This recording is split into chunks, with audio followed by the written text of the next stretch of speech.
the language of, and I didn't, is very, very intentional because they're taking responsibility for somebody's death when really the reality more often than not is that they couldn't, right? And that it's not their fault. It's not a failure of medicine. It was the circumstance and the situation.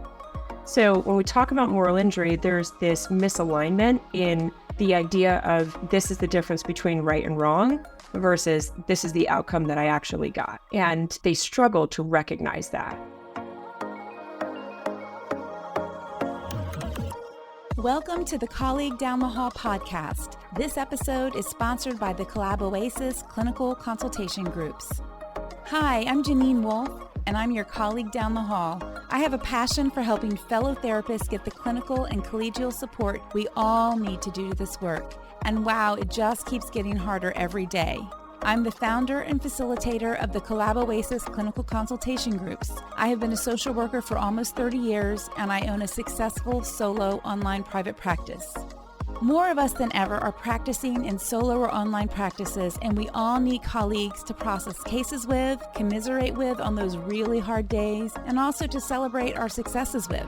In this podcast, I'll bring you insights about trends and changes in our field and sit down with amazing therapists who are doing amazing work. We'll discuss fictionalized cases, ways to practice sustainably, and of course, there will be plenty of laughing. I love laughing with friends. I'm so glad to have you as one of my colleagues down the hall. Hello, everyone. You are listening to another episode of the Colleague Down the Hall podcast. I'm your host, Janine Wolf, joined today by Kelly Lynch. So excited to have Kelly here. She's a licensed clinical social worker, EMT, personal trainer, and nutrition coach. She has been an EMT since 2003 and worked in commercial EMS as an EMT and FTO, field training officer, I think that means. Yes, it does. For 10 years prior to becoming a therapist. Kelly has been a therapist for over 14 years and specializes in acute stress and post-traumatic stress injuries in EMS professionals. She opened Turning Point Wellness in 2014 with the goal of normalizing mental wellness and public safety to change the stigma of asking for help and increase access and availability of appropriate support services to all professional and volunteer first responders. And today we're going to talk about working with first responders who are an incredibly unique and often misunderstood population. Before beginning to work with first responders, it's important to have a basic understanding of the population, what kinds of needs they will present with, and how to prioritize them. And Kelly told me that this work is a huge piece of her heart, and so I'm excited to get into this more with her. Welcome, Kelly. Thank you so much for having me.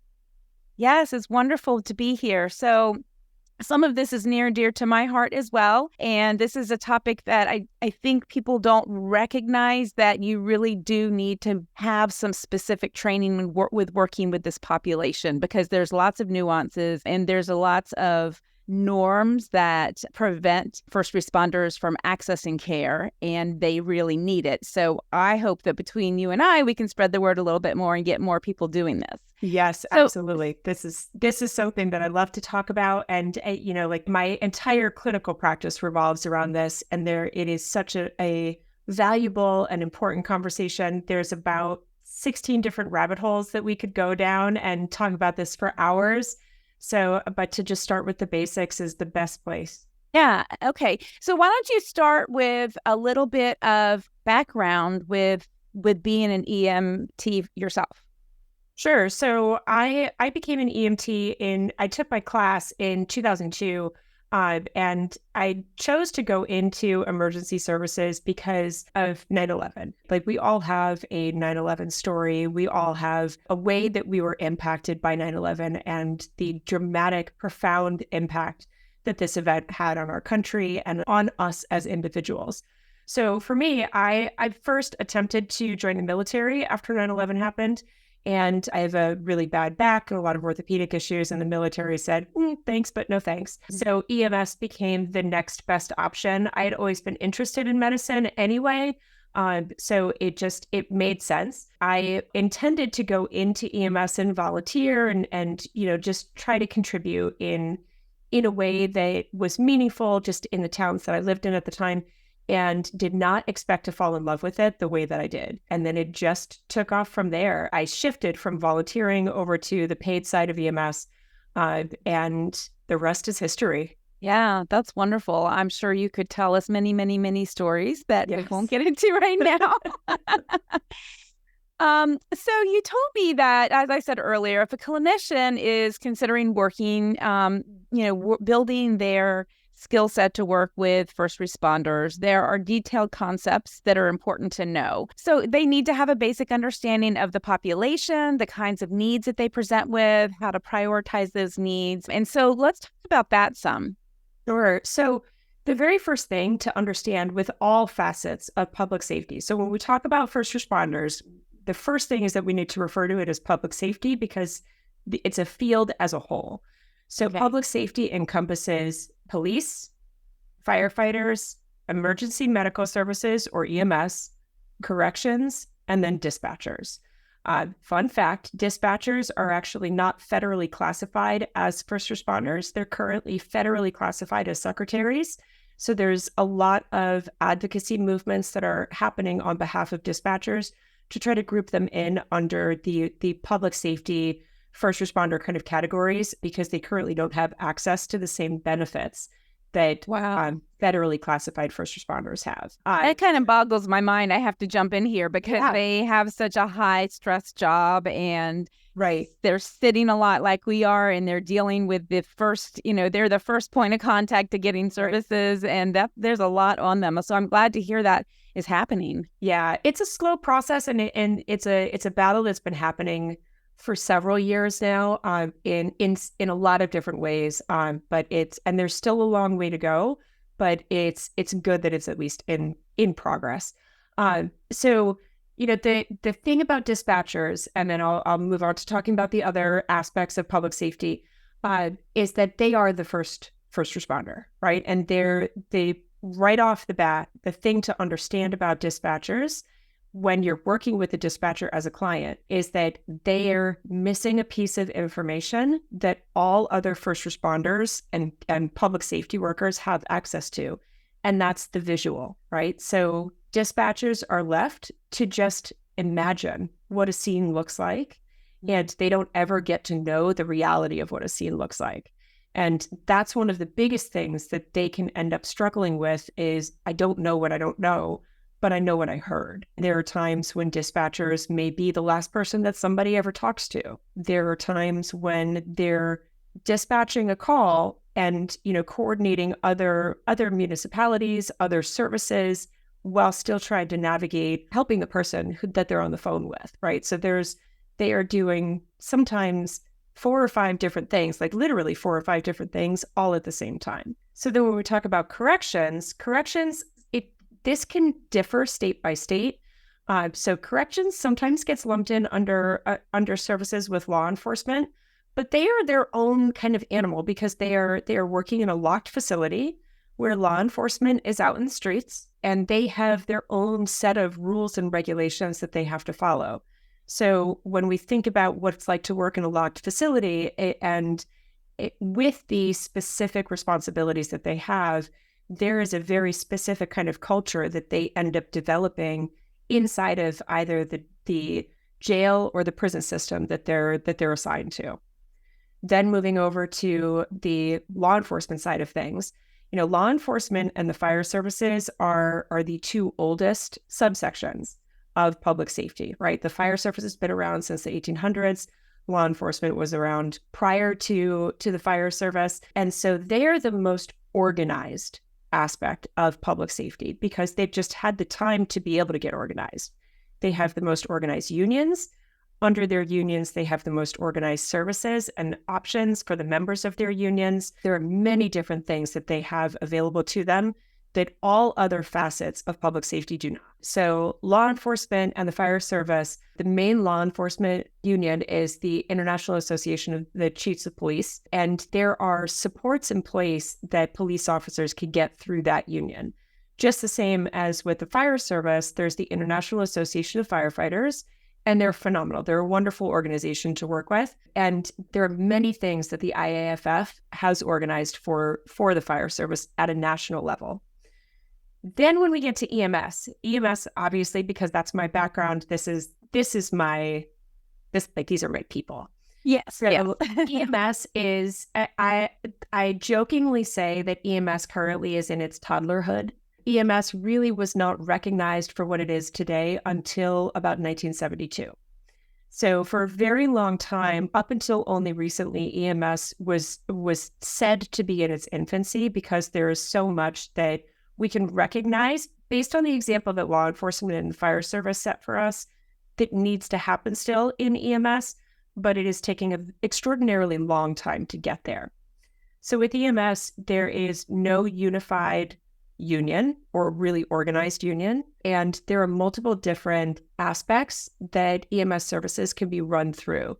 So we have commercial EMS, we have hospital-based EMS, we have volunteer EMS, we have fly car services, and the list just kind of goes on. So, when a clinician is starting to work with public safety, it's important first to take the time to recognize that these are the things that we have to start to understand about how does each division of public safety really function. It is not what you see on TV. Mm-hmm. And that EMS and other aspects of public safety, they could spend a lot of time just sitting around on shift, but they're not paid for the amount of hours that they work. They're paid for what they might have to do while they're at work. That's a little confusing.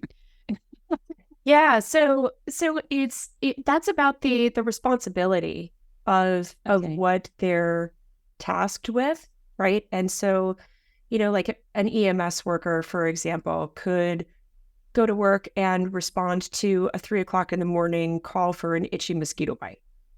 I've done those calls, right? Or they could go to work and respond to a pediatric cardiac arrest.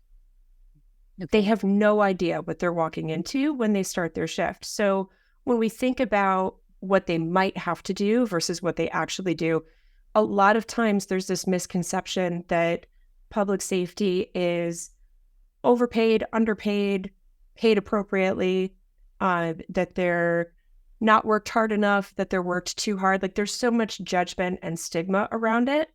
Okay. And so when we say they're paid for what they might have to do, the might have to, it then goes into this is what these people face on a day in and day out basis. Right. Yeah. And that not knowing what you're walking into, the closest idea I can come to that is, being with a group practice and walking a new client back and having no idea sure what they're there for. Is it anxiety? Right. Is it depression? Is it something, that's going to be really emergent and, you just don't know. And so, right.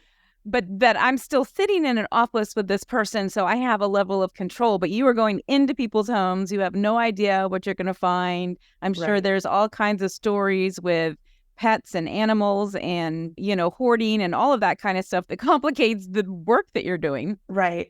There's a lot of EMS workers in particular. And again, like I'm going to refer to EMS just because that's the majority of what I do. That's my background and all of that. But this applies across the board for all of public safety.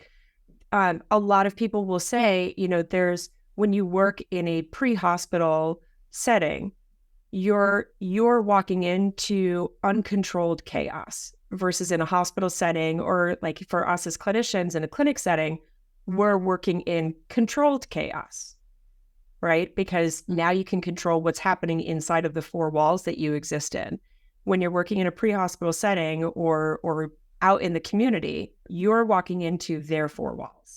Yeah. And so that's just the beginning of the toll that the work takes on the person, I imagine, just getting in the door. You had mentioned when we sort of were coordinating this show, some of the things that people would need to understand, like the terrible 10, moral injury, biological roller coaster. A lot of these things, it sounds like, have to do with trauma and the response to trauma, and how I suspect they're used to pushing everything down and they'll deal with it later, and then they become desensitized, and then that creates all kinds of problems. Yeah, 100%. So when we talk about moral injury, I'll take that first just as an example for conversation's sake. Moral injury is a concept that some clinicians are familiar with, but many are not. And because this is not something that's always really touched on or touched on in enough detail when we're in grad school. right? So moral injury is the concept where, or the idea that when we are tasked with doing something that does not align with what our moral compass says is the difference between right and wrong, right? So there are a lot of paramedics, for example, that I've worked with as a clinician who have come to me and said, Kelly, it was my job to save this person and I didn't, right? And the language of "and I didn't" is very, very intentional because they're taking responsibility for somebody's death when really the reality more often than not is that they couldn't, right? And that it's not their fault. It's not a failure of medicine. It was the circumstance and the situation.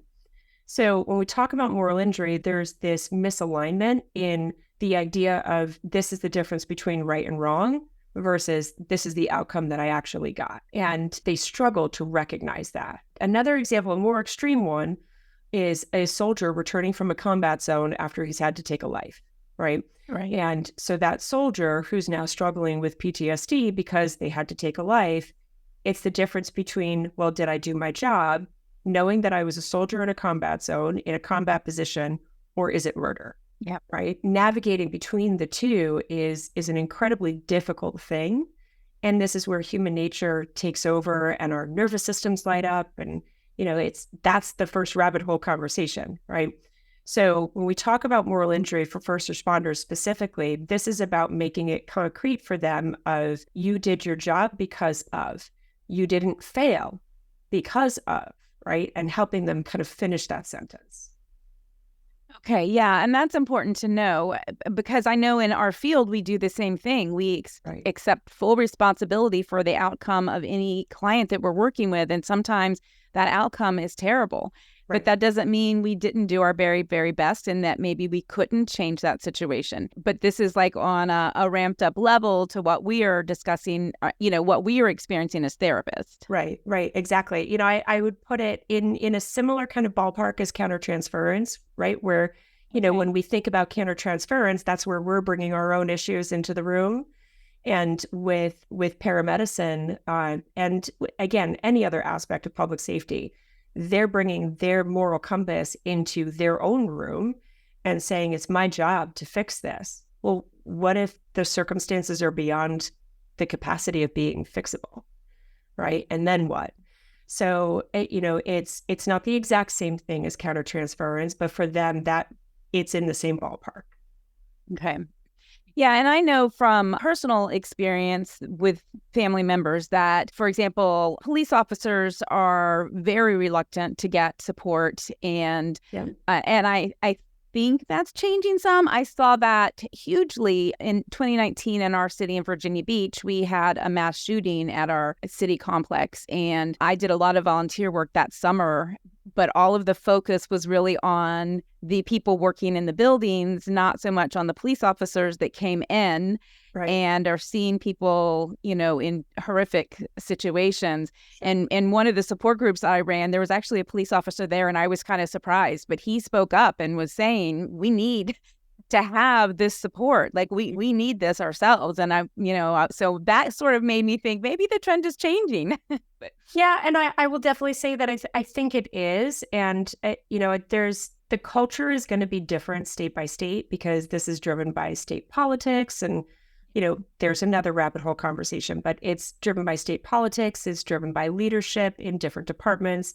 And that exists at a lot of different levels. So when we think about, first responders coming in and asking for help across the board, I would say that is one of the biggest challenges is to just get them into a room and give them space to start talking.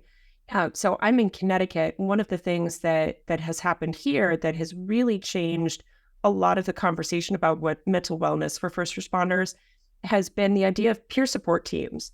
And so when we have peer support teams that are in all of these different kinds of departments and in different kinds of facilities, they're much more likely to go to a peer and say, hey, I'm not okay. What do I do? And sometimes that's good enough for them, right? Like sometimes just being able to have that outlet in somebody that they can look at and say, I don't have to explain it to you because you already get it. I can just start talking. Okay. There's that sometimes is enough of a relief valve for them. And then those peer support teams are trained in a very specific way to be able to recognize, is this enough of an outlet for this person where they're going to be able to recover and then move on? Or do they need more specialized care from a professional? And these peer support teams will often refer out to clinicians. So that sometimes is your first point of contact with a first responder in your practice. Okay. Yeah. So I think it sounds like it's basically anyone coming from public safety might be coming from this culture of not necessarily reaching out for support, but we're hoping that that's changing, and certainly having more therapists out there who are skilled so that they have good experiences, and not have it bungled with someone who doesn't know what they're doing. Hopefully we're heading in a good direction. Definitely, definitely. And to their credit, the law enforcement side of things and the firefighting side of things, they are spearheading a lot of that conversation, which is really, really wonderful because the ball has to start rolling somewhere. Right. The firefighting side of things, they have actually done a phenomenal job with this. So the International Association of Firefighters, or the IAFF, they actually started a inpatient center in Maryland called the Center for Excellence. And that is specifically for firefighters. But what they've done in establishing this facility is really setting the standard for how do we care for our first responders. And now the next step is to get the other aspects of public safety or first responders to follow in their footsteps. Okay. Yeah. So you're right. It's good someone is getting the ball rolling, and then obviously EMS is going to hopefully get the benefit of some of that. Do you see that as much with EMS, the reluctance to, I imagine like anyone who's faced trauma, you're kind of reluctant to go in and ask for help because it's scary to think about they're going to want me to talk about this. Right. Well, so one of the biggest things to keep in mind and keep in perspective when you're working with a first responder is their mindset and mentality that they are supposed to be the helpers. And what happens when the helper needs help? And so there's the stigma around needing support for first responders is, am I now weak? Am I incapable? Am I broken? Can I not handle it anymore? And so they stuff their trauma and their experiences way down into this deep, dark place, and they are phenomenal at compartmentalizing. Out of all of the people that I've worked with in my career, first responders are hands down the best at compartmentalizing that I've ever seen, because they just box their feelings up and they put them away. So they're with this mentality of, but I'm supposed to be the one that can fix it, and I can't fix me anymore. So now what does that mean about who I am, right? There's a fracturing to their identity in the process of that happening because they over-identify often with their role of being a first responder. And then when we have that fracturing of their identity, their nervous systems, which are already on fire because of their baseline of hypervigilance, it just amplifies. Right? Because now they're trying to protect that perceived weakness from the world being able to see it. What is the first step to, so the peer support is obviously a good step to encourage someone that might need therapy to get into therapy. Are there other ways that are more likely to bring somebody into therapy with this population? So when you're trying to start working with this population, the very first thing is to make sure that you know what you're looking at when you're beginning the process of working with first responders, because they don't want to have to explain their job to you, and they want to be able to walk in knowing that you can handle the stories that they're going to tell you, right? Because they are going to share their worst day with you, and their worst day is something that more often than not, people who are civilians cannot imagine. So they want to know that they're not going to break us. Right. Okay. I have had a ton of first responders come to me and say, Kelly, if you can't handle me, this is the last time I'm going to try this. If you're it, this is my last stop. Again, they want to know that they don't have to explain the job to you, and that you can handle the stories that they're going to tell you. Then the next step is to get connected to departments. Right. So this could be, going and introducing yourself to chiefs, to supervisors and other kinds of managers. This can be seeking out other clinicians in your area who also specialize in first responders and are already established, so that you can start pulling in them as referral sources. And then if you don't have family members who are first responders or you're not familiar with the field, go take a training. You don't have to go and get certified or anything like that, but just go take a training. Start getting familiar with some of the vernacular that you're going to be exposed to in the process of sitting in a session with a first responder. I could talk for hours about the acronyms that will fly out of people's mouths, and all like BLS and ALS and PSA and R2 it's a whole language in and of itself. Right. You're only going to learn all of that by just being in the room and asking questions to say, hey, I don't know what that means. Can you please tell me? And they'll be, more often than not, they're happy to answer and explain. And, and then you just go from there. But you have to establish that baseline of just understand the job first, have the wherewithal to be prepared for the stories, and get connected in the community to managers, chiefs, supervisors, and other clinicians who are already in the specialty. Okay. So where do you find these initial trainings for someone who wants to, because I would imagine the recommendation is check it out and see what you think of the training and see if you feel like you can, this is not something you jump into lightly with this population. You have to know that you're capable of doing the things you're going to need to do. Yeah. So I'll start at the end and kind of work my way backwards, if that's okay. Yeah. So my favorite training to actually get certified as a specialist in working with first responders is through Dr. Jamie Brower with the National Emergency Responder and Public Safety Center. This is actually a training that I went through and got the certification that she's developed, and it is phenomenal. I cannot speak highly enough of it. It's a 40-hour training of virtual courses, and then you have to do 16 hours of ride time with first responders so that you can just see basically like a day in the life of. Right. It's a really, really wonderful training. I highly recommend it.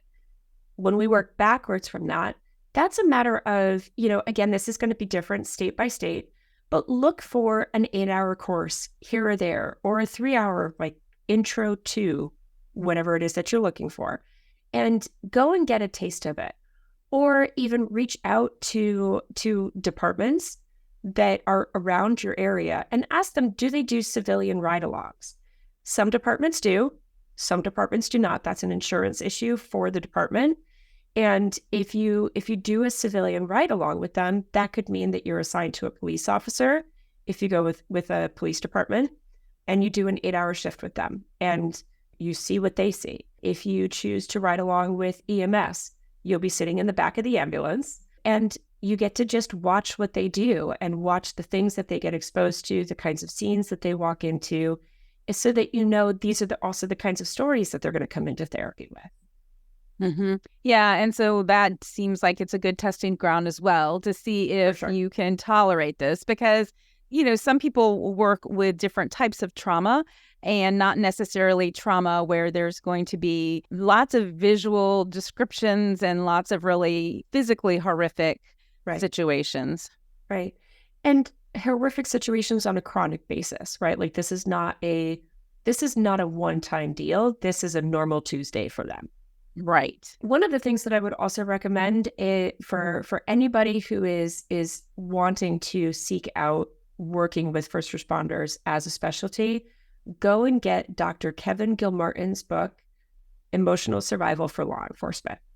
You could take out law enforcement in this book and insert any other aspect of public safety or first responders, and the information holds true. I will die on this hill that this book should be the Bible for all clinicians working with first responders. It's phenomenal. So one of the key things that came out of his book is the concept of the biological roller coaster, which we mentioned earlier. The biological roller coaster is an idea developed by Dr. Gilmartin, and it essentially addresses the window of tolerance and speaks to the idea that first responders either live above it in a chronic state of hypervigilance or below it in a chronic state of hypovigilance. And they're hypervigilant when they're on shift, which is actually where we want them to be so that they can keep themselves safe. But instead of coming down and dropping into the window of tolerance once they're done with their shift, they throttle right through that window and drop into a state of hypovigilance, which then starts to transfer over into how their whole lives are impacted by the things that they have to do, see, and get exposed to on shift. Then when they go back to shift, they throttle right back through that window and they're back into their hypervigilant state. So their physical selves is affected by being in this field. Their relationships get affected. Their mindset is affected. The way that they view the world gets affected. There has to be a holistic view when we work with this population. Right. I'm sort of just reflecting on, because we're talking to therapists here, and what we experience in the field is that we are not adequately prepared for the emotional and physical toll of this work on us. And it kind of smacks most of us in the face. And before we realize that, we're struggling and we didn't even know to be looking out for it. And so we don't get that training. Is that training that they get at all in EMS training? No. That's what I thought the answer would be, which is so unfortunate, because then they can't be on the lookout for it, right? They can't, hopefully they've got people around them who are doing that. Yeah. And so this goes back to what we were talking about before of, the stigma of mental illness versus mental wellness in public safety, that is slowly changing, emphasis on slowly, but it is slowly changing. In the fire academy, it's, at least in Connecticut, it's an 8-hour day where they talk about your mental health. And that is it. The fire academy is months long. In the police academy, it's one day where they talk about mental health. That's it. The police academy is months long, right? And in public safety, you don't talk about it at all at an EMT level of care. When we start to increase to a paramedic level of care as EMS workers get more and more training and advance to higher levels of what they're allowed to do, paramedics will talk about it in paramedic school for maybe 4 hours. Wow. And to become a paramedic, it's over 1,000 hours of training at this point, right? Yeah. So it's an insignificant amount of time. The emphasis is on how do we help other people, not how do we help ourselves. Right. Okay.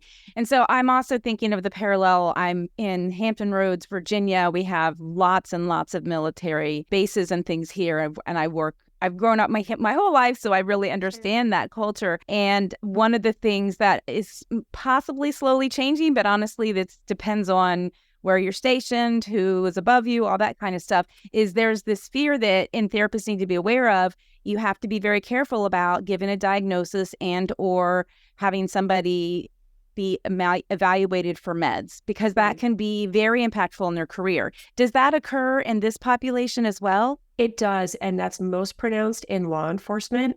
So if they are subjected to a review, then the biggest concern for law enforcement is that a diagnosis and meds could be a career ender because they may lose access to their firearm.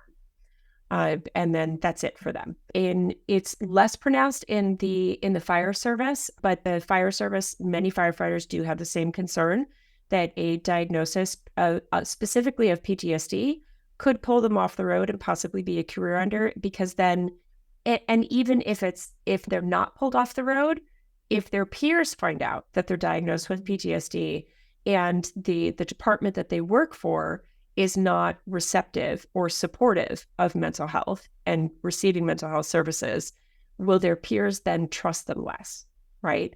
So that's a really important part. The trust factor is a really important part of this conversation as well, because they're not just working on their own, right? Like they have to be a cohesive team.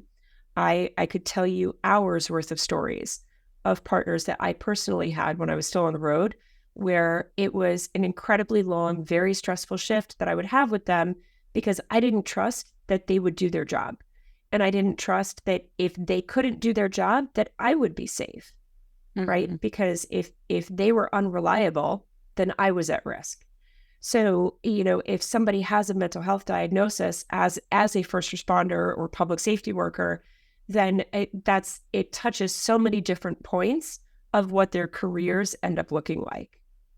Yeah. So then we have one more barrier to them getting the support that they need. Correct. Yeah. Are there other barriers that we should be mindful of if we are considering working with this population? Yeah. So their home lives. Yeah. Same with the military. Yes. Yep. So their home lives are a really big factor, because these are men and women who will try to hold it together until they are about ready to implode, or they're already past the point of implosion, because they are trying to protect not only their careers and the partners that become like their second family, but they're also trying to preserve their home lives. But in the process of that, they're not recognizing that their whole lives are falling apart because they're trying to hold everything together, right? It's like that white knuckle grip that just causes more harm. And if we relax our grip a bit, things get a little bit easier and a bit more comfortable. So their home lives can become a barrier because it becomes such a stress point that that's the only thing that they focus on. And they continue to resist receiving services because the narrative perpetuates itself of, I'm fine. I don't know what you're talking about.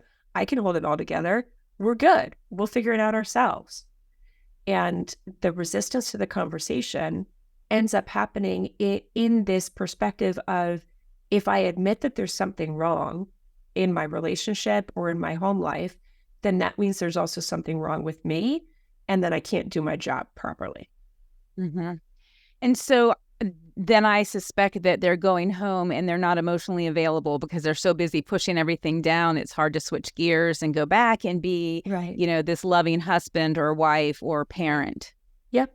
Yeah. And it's the emotional unavailability, but also the emotional volatility, because they could struggle with the insight of how the trauma from the job affects their ability to be present at home.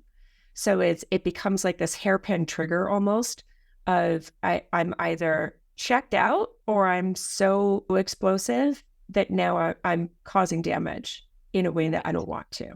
Mm-hmm. Yeah, and I've seen that with some of the SEAL families that I've worked with, the same type of thing. Yeah, and it's incredibly impactful on families, and there's a very high divorce rate in that Yes. in that population in particular. Is that something you see a lot in EMS and public safety in general? I would say in public safety as a whole, yes, the divorce rate is definitely higher than in civilian populations. And it's the divorce rate differs in different parts of public safety. Because EMS is my focus, it's incredibly high in EMS. It is very, very common for most EMS workers to be kind of in and out of dating relationships within a few months. And most EMS workers who are married are either in their first marriage and really struggling, or they're on their second or third marriage. Okay. Yeah. So are those all the things you're taught in these, when not the 8-hour courses, but these more extensive courses? Do they go through all of these aspects? Yes. Yep. Okay. Yeah. So they'll touch on, especially through Dr. Brower's program, they'll touch on, here's the differences between each aspect of public safety. Here's the difference, say, like with EMS, here's the difference between an EMT and a paramedic. Here's what each one is allowed to do. Here's what it means. They'll talk about the different structures of different kinds of departments, along with different challenges that each aspect of public safety faces. Because then there's the cultural piece, right? So we have the culture of public safety as a whole, but then EMS has its own culture. Law enforcement has its own culture. The fire service has its own culture, right? And there's going to be similarities between each one, but they'll also have their own specific pieces that are just for that. Right, right. And so will they get during these trainings, I'm trying to think of how to say this. Do they get trauma trained, or should you pretty much be fairly trauma trained before you go into this this specialty? Yeah, so I would say you should be trauma trained before you go into this specialty, right? So and that doesn't necessarily mean that you have to be accelerated resolution therapy trained, or that you have to be EMDR trained. Those are great. I am not either one of those, right? So I practice CBT and DBT, which is very effective for the folks that I work with. It depends on the type of trauma that you're looking to treat within these populations. So I do not treat in my practice, I don't treat any acute trauma. I treat the chronic stuff, right? Where we have these broad sweeping strokes of, somebody comes to me and says, Kelly, my life is falling apart. What do I do? And that's the broad sweeping stroke where the modalities like CBT and DBT are really great. So you have to first decide, what's your comfort level in addressing trauma in your practice? And then what is the approach that you're wanting to take with first responders? Because you don't have to do the acute work if you don't want to, right? Like, I'm tired. I've done enough acute work in my career. I don't want to do any more of that. So I refer out when my clients need that kind of work. And I do refer out for EMDR. I have great contacts in the community that I work in, and they're wonderful people. We do adjunct work. And it's been a great experience for my folks. So, there isn't a one size fits all approach to this. You have to decide what are you wanting your clinical practice to look like. But to have the familiarity and comfort level with working with trauma is a definite. And then if you choose to go through one of these more extensive trainings, it's more about the psychoeducation piece for us as clinicians for what to expect in working with these populations. Okay. And what is the proportion of those who come in seeking support for acute trauma versus those who's recognizing that now their lives are falling apart and they're further along? In my practice specifically, I would say 85 to 90% are coming in saying my life is falling apart and I don't know what to do. Mm-hmm. Okay. Right? Because they're at a point where they're now past the acute stages because they've already dealt with that on their own and they didn't recognize the impact of the acute stage. And they've had so many acute stages that now life is imploding for them. Yeah, and that makes sense with the norms of not getting help and all those types of things, that they're not going to come running to you right when something happens. Right. Yep. They're going to go to their friends and their peers first. Yeah. Okay. So complex PTSD is very rampant in your field. And I love the thought of, we all need to be trauma trained. I went to grad school in the 90s. So we were basically taught, have them sit in the room and tell you their trauma, and that's going to fix it. Right. And so we know so much more about trauma now, fortunately. Yeah. But we're also looking at complex PTSD, and that has some unique things of its own when you're looking at different types of trauma. Yep. Yeah. And, again, the presentation that I typically see under the CPTSD category is my life is falling apart. I'm sleeping 2 hours a night, maybe 3, and not all at once. I'm drinking before I go to bed because that's the only way I can fall asleep. I am arguing with my partners. My marriage is on the brink of divorce. My kids hate me. This is the presentation that I see for CPTSD. And so we have to be aware of all of the different ways that can show up looking like, and be able to see it and call it out for them because they're no longer able to call it out for themselves. Well, this has been very insightful and very helpful. I hope there are people listening who will be inspired by you and your work, and if nothing else, explore a course here or there to see if this is something they want to do, because it's definitely a population that we need more. I can't imagine we have all that many in our field trained this way. We don't. And there's directories if you're seeking out clinicians in your area to just sit down and have a conversation and start the process of exploring developing this specialty. There are directories that are very helpful to look into. The National Volunteer Fire Council runs a wonderful one that I'm a part of. The Code Green campaign specializes in EMS workers. They have another national directory. And Jamie Brower's program, when you get certified through her program, they have a directory for all of the clinicians at a national level who have completed that program as well. Oh, good. Those are great resources. Okay. Is there anything else you want to make sure that you shared today before we start wrapping up?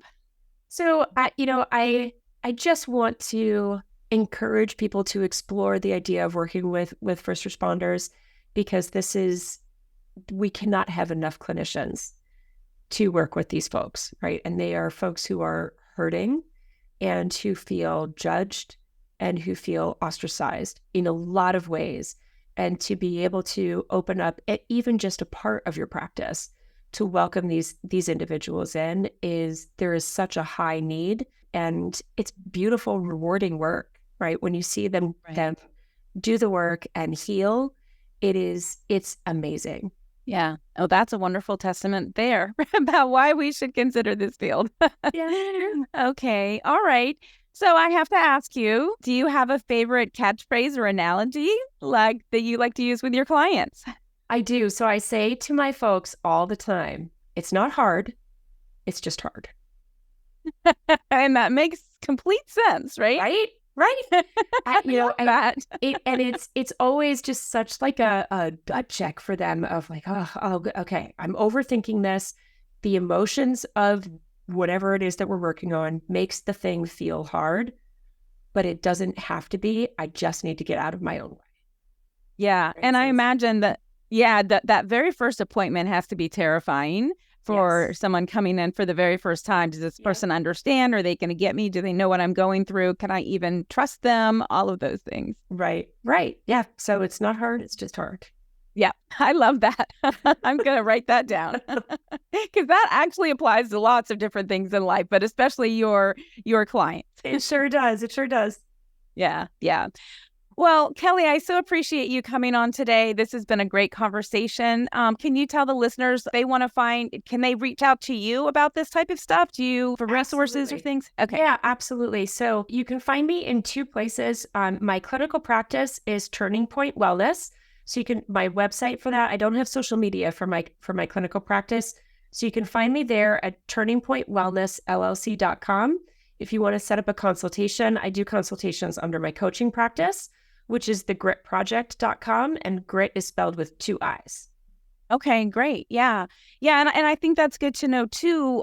And something that we are also not trained in our field is that seeking out consultation is important, and that oftentimes we're going to pay that person for that. Yes. Because in our field, we expect everything to be free and everyone to do things just because they're kind. And you can be kind and still need to charge somebody for consultation. Once you wrap your head around that, then you can really get some great guidance and support as you're beginning your journey with something like this. Yeah. And especially in working with first responders, I absolutely recommend getting consultation around it. It doesn't have to be all the time. It doesn't have to be on a weekly basis unless you have somebody that you're really challenged by. There's plenty of people that I'll meet with once every couple months, and that's sufficient for them. So, but this is definitely a population. If you're not experienced with it already or don't have your own background in it, absolutely seek out consultation. Okay, great. That's such a good reminder. Okay, so I will put the information, the ways to reach out to you in the show notes. For everyone listening, there are new episodes of the Colleague Down the Hall podcast released every Thursday on all major platforms. Please remember, our work is hard, but it doesn't have to be lonely. Thank you so much for listening to the Colleague Down the Hall podcast. For show notes, links, and downloads, head over to colleaguedownthehall.com, where you'll be able to learn more about getting the clinical support you need and resources to help you work in a supported, sustainable way. If you've enjoyed this episode, please share with your therapy friends and colleagues. Subscribe to the podcast, and if you love this episode, please leave a review.